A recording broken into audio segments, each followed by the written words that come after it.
जायफोरा दिनै इउपिपिएल आरो बिजेपिआ बिपिएलनि दैदेनगिरि मेम्बारफोरखौ 500 टाका 1000 टाका होनानै बायनानै लाना थाङो नङा नङा 500 1000 होना बायना लाना थाङो मोसौनि दामानो जुदि 40-50 हाजारब्ला नों मासे मोसौनिफ्राय नों बोरै खम दाम जानो हाखो नङा होमबा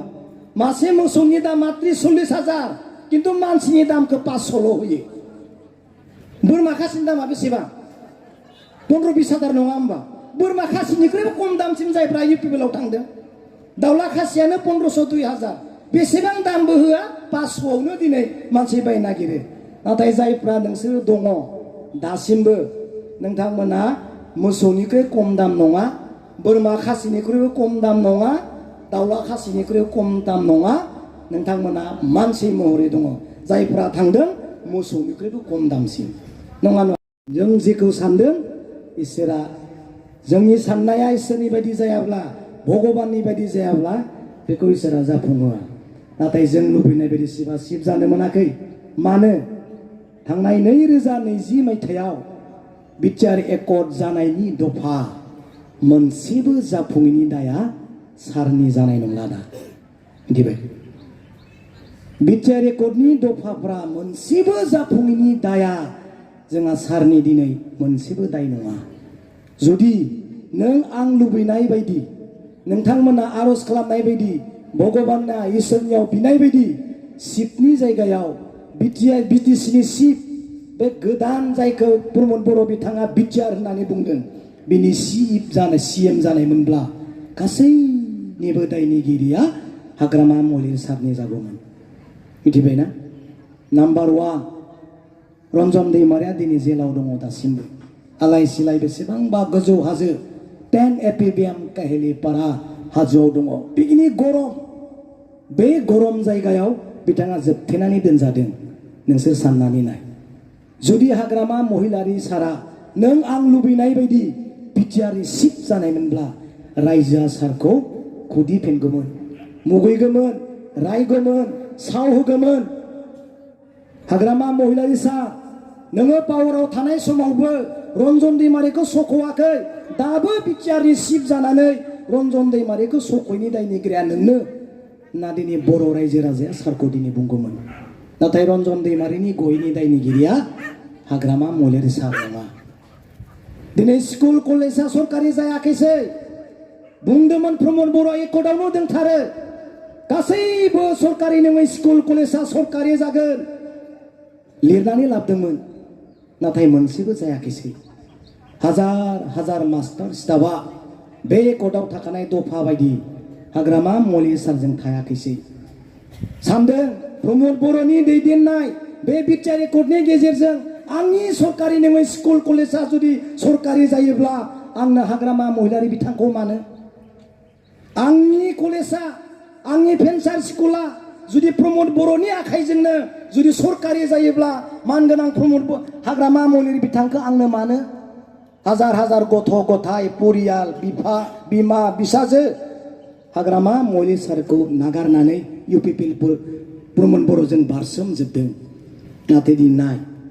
हाग्रामा महिलारी सारा बिटिआरनि सिफ जानायमोनब्ला स्कुल कलेज जायैनि दायनिगिरिया हाग्रामा महिलारी सार जागौमोन सानजा सिमाबारिनि दाया हाग्रामा महिलारी सार जागौमोन न'खर न'खर साख्रि होनो हायैनि दाया हाग्रामा महिलारी सार जागौमोन जौ संग्राफोरनो 2 लाख होगोन होननानै होनो हायैनि दाया हाग्रामा महिलारी सार जागौमोन पुलिस मिलिटारि एनडिबिफोरखौ सेंग्राफोरखौ फ्रि रिक्रुटमेन्ट होनानै साख्रि सोखनजोबगोन होननानै लिरनानै लाबोनाय दफाया जाफुंनि थाखाय दिनै हाग्रामा महिलारी सार जागौमोन नाथाय इसोरा हाग्रामा महिलारी सारखौ अनदों नोंथांमोना आं लुबैनाय बायदि भगबाना बिथांखौ सिफ खालामाखैसै बुंदों हाग्रामा महिलारी बिसा आं नोंखौ बे 2020 मायथाइयाव लुबैयोब्लाबो बिटिआरनि सिफ जाहोआ मानोना बे बिटिआर एकर्डनि दफाया मोनसेबो जाफुङा दायनिगिरि आं नोंखौ जाहोआ बुजिबाय दा मिथिबाय दायनिगिरि आं नोंखौ जाहोआ रन्जन दैमारिया जेलाव थानायनि दायनिगिरि आं नोंखौ जाहोआ सिमाबारिनि दाया आं नोंखौ जाहोआ स्कुल कलेज सरकारि जायैनि दाया नोंखौ जाहोआ एनडिएफबिनि दैदेनगिरिफोरा केडारफोरा साकरि मोनैनि दाबिखौ आं नोंखौ खालामा 5 बोसोर नों नेनानै था रायजोजों अनसायजानाय आं नोंखौ खालामगोन नङा नङा रायजोजों अनसायजायाखै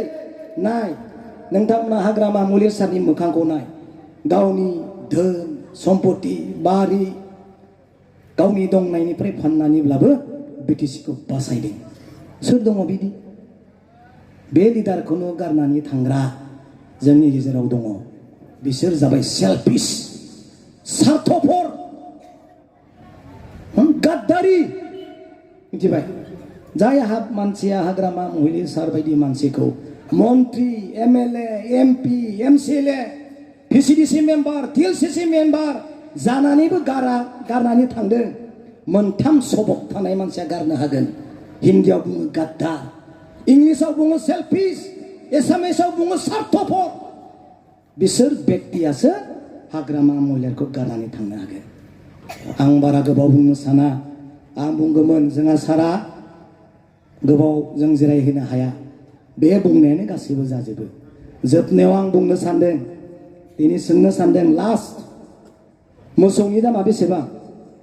मोसौनि दामा हा 25-30 हाजार ना जोङो मोसौ मासेनिख्रुइ खम दाम व्यक्ति नङा जायफोरा दिनै इउपिपिएल आरो बिजेपिआ बिपिएलनि दैदेनगिरि मेम्बारफोरखौ 500 टाका 1000 टाका होनानै बायनानै लाना थाङो नङा नङा 500-1000 होना बायना लाना थाङो मोसौनि दामानो जुदि 40-50 हाजारब्ला नों मासे मोसौनिफ्राय नों बोरै खम दाम जानो हाखो नङा होमबा मासे मोसौनि दामा 30-40 हाजार किन्तु मानसिनि दामखौ 500ल' होयो बोरमा खासिनि दामा बेसेबां 15-20 हाजार नङा होमबा बोरमा खासिनिख्रुइबो खम दामसिम जायफ्रा इउपिपिएलआव थांदों दाउला खासियानो 1500-2000 बेसेबां दामबो होआ 500आवनो दिनै मानसि बायनो नागिरो नाथाय जायफ्रा नोंसोर दङ दासिमबो नोंथांमोना मोसौनिख्रुइ खम दाम नङा बोरमा खासिनिख्रुइबो खम दाम नङा दाउला खासिनिख्रुइ खम दाम नङा नोंथांमोना मानसि महरै दङ जायफ्रा थांदों मोसौनिख्रुइबो खम दामसिन नङा नङा जोब्बाय ला हाग्रामा महिलानि जिन्दाबाद हाग्रामा महिला long live long live long live long live long live हाग्रामा महिला long live BPF जिन्दाबाद जिन्दाबाद जिन्दाबाद BPF जिन्दाबाद जिन्दाबाद जिन्दाबाद जिन्दाबाद